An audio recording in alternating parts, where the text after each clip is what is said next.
तो देखो,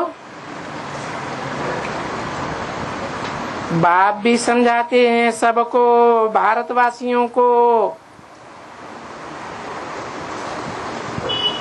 कि पहले पहले यही चित्र हैं। कौन से? लक्ष्मी नारायण के। भले सोमनाथ मंदिर पहले बना, परंतु सोमनाथ मंदिर में जो शिवलिंग दिखाया है निराकार की यादगार, वो ही कोई चित्र थोड़े ही है। वो तो चित्र के विपरीत चित्र है, विचित्र है।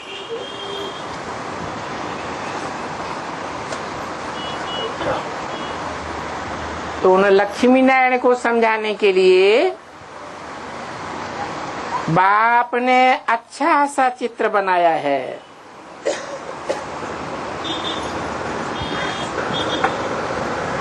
वो चित्र बच्चे बनाते जाते हैं इनका।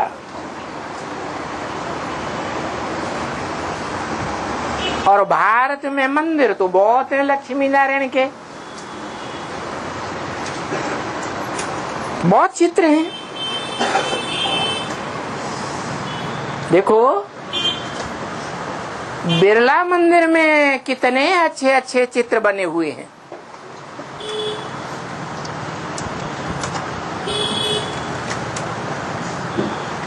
भारत में और भी तो साहूकार हैं, उनका नाम क्यों नहीं लिया है? बिरला का नाम क्यों याद आया? क्योंकि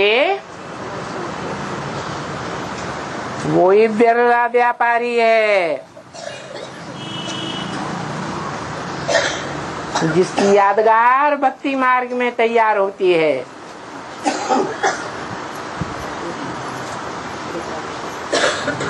कि वो बिरला मंदिर बनाता है, जिस बनाने वाले की यादगार है और जिन चित्रों की यादगार है, वो वास्तव में कब तैयार हुए थे?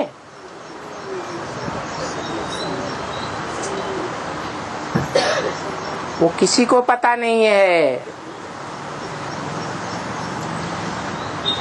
बाप कहते हैं ये भक्ति मार्ग में जो भी जड़ चित्र हैं नंबरवार,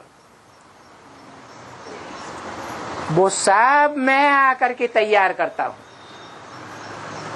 कलयुग के अंत में और सतयुग के आदि में, जिसे पुरुषोत्तम संगम युग कहा जाता है। उसे ही पुरुषोत्तम संगम युग का क्यों कहा जाता है? संगम तो सतयुग त्रेता का भी है, त्रेता द्वापर का भी है, द्वापर कलयुग का भी संगम होता है। फिर कलयुग के अंत और सतयुग के आदि को ही संगम को प्रियोरिटी क्यों दे दी? क्योंकि आत्माओं का बाप न सतयुग त्रेता के संगम में आते हैं कि राम या कृष्ण के रूप में भगवान बनकर के आते हों, न द्वापर और त्रेता के संगम पर आते हैं।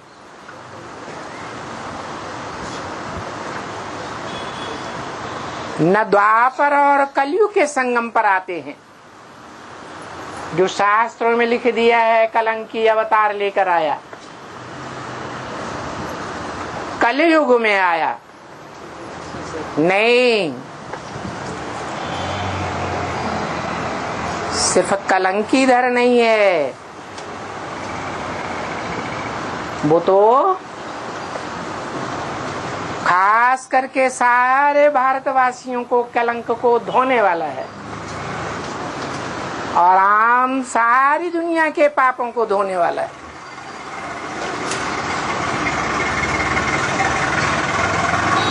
जो ये मंदिर बनाते हैं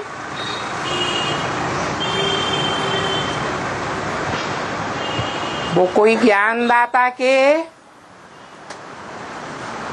दिए हुए ज्ञान को सबसे जास्ती प्रायोरिटी देते हैं, महत्व देते हैं।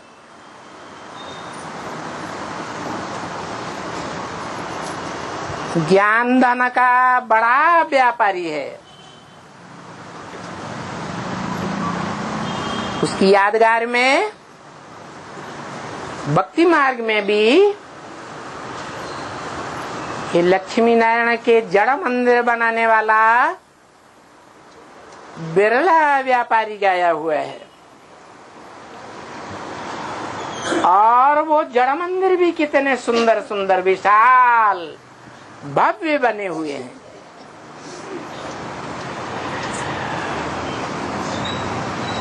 अभी भी वो लक्ष्मी नारायण का मंदिर बहुत भव्य और बढ़ाते चले जाते हैं।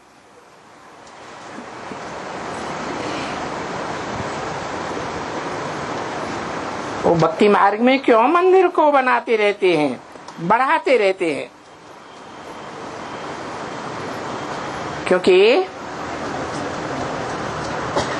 पुरुषार्थ भी ज्ञान का, योग का, यज्ञ सेवा का, धारणाओं का पुरुषार्थ धीरे धीरे बढ़ता है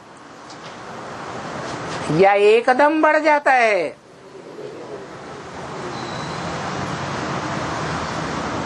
तो बताते हैं कि न लक्ष्मी नारायण का जन्म कब हुआ? जन्म होने के बाद ही तो पुरुषार्थ करेंगे और पुरुषार्थ में कोई हथेली पर आम नहीं जमाया जा सकता। धीरे धीरे पुरुषार्थ ही जीवन में वृद्धि होती जाती है।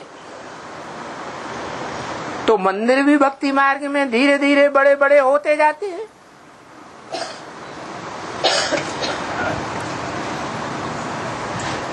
क्योंकि बनाने वाले जो भी हैं नंबरवार हैं, साहूकार, और वो इसलिए बनाते हैं कि हमारे धन की वृद्धि होती रहे।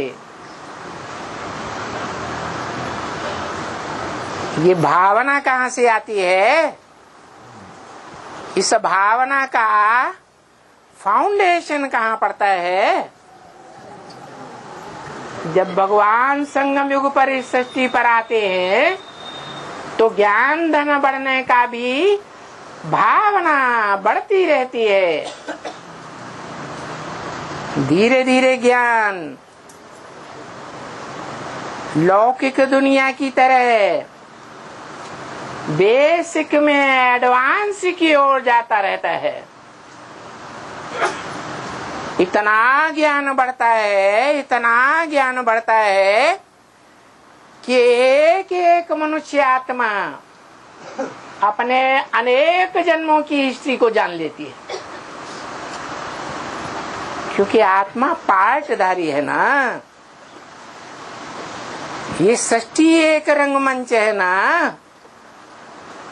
इस रंगमंच पर आने वाला हर पार्टधारी अपने पार्ट को जानेगा तब ही तो बजावेगा। तो ये जानने का मादा आत्मा में, मन बुद्धि में कब भरा जाता है? संगम युग में भरा जाता है। हर मनुष्य आत्मा जो पहले बेवकूफ पार्टधारी थी जिनको अपने जन्म जन्मांतर के बदले हुए चोले का पाठ का ज्ञान ही नहीं था, वो आत्मा बेवकूफ से कैसी बन जाती है? बुद्धिमान बन जाती है। क्योंकि बुद्धिमानों को भी बुद्धि देने वाला एक ही बाप है, और कोई भी मनुष्य मात्र नहीं। चाहे वो कोई भी बड़े से बड़े धर्मात्मा धर्म पिता हुए हों,